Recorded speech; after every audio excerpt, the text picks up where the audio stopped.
Opinion తెలుస్తుంది. నా ఏరియాలో కార్పొరేటర్ ఎవడు ఉండాలి, నా ఏరియాలో కౌన్సిలర్ అన్నది నేను జడ్జ్ చేయగలుగుతాను. కానీ అమెరికాలో కూర్చొని జడ్జ్ చేస్తే సోషల్ మీడియాలో పోస్టులు పెట్టుకుంటే అయిపోతుంది. అంటే ఈ రూల్ మన ఆంధ్రాకి వచ్చిన తర్వాత వచ్చిందా? ఇంతకుముందు బీహార్, పశ్చిమ బెంగాల్లో కూడా ఇది ఉందా? ఎక్కడా లేదు. మరి ఇక్కడ ఈయన మాట్లాడడమే తేడా వచ్చింది. మొన్న ఈయనే చెప్పాడు, అదే కదా ఇదే ఎన్నికల కమిషనర్ 6 నెలలు ఎక్కడ ఉంటే అక్కడికే వర్తిస్తుంది అని ఈయనే చెప్పాడు వారం 10 రోజుల క్రితమే.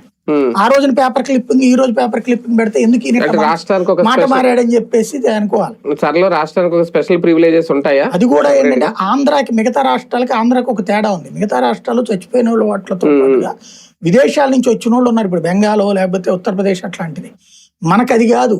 మన వాళ్ళు వేరే రాష్ట్రాల్లో ఉంటారు, మన వాళ్ళే వేరే రాష్ట్రాలు వేరే దేశాల్లో ఉంటారు. ఇప్పుడు వీళ్ళు వేరే రాష్ట్రాల్లో ఉన్నప్పుడు అక్కడ ఓటు హక్కు పొందడం తప్పులేదు. వేరే దేశంలో అయితే అక్కడ ఓటు హక్కు రాదు. బ్రిటన్ లో అయితే స్థానిక సంస్థలో ఓటు వేయడానికి మనకు హక్కు ఉంటుంది.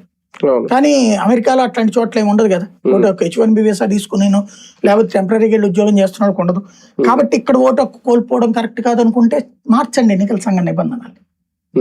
అలా కాకుండా పెట్టడం అనేది కరెక్ట్ కాదు. ఇప్పుడు ఇవాళ ఇలా గొడవ కూడా మేబీ అదే అయి ఉండొచ్చు. ఇప్పుడు టీడీపీ వాళ్ళు వైసీపీకి సంబంధించి ఇతర ప్రాంతాల్లో ఉన్న ఓట్లు దీవించే ప్రయత్నం టీడీపీ చేయొచ్చు.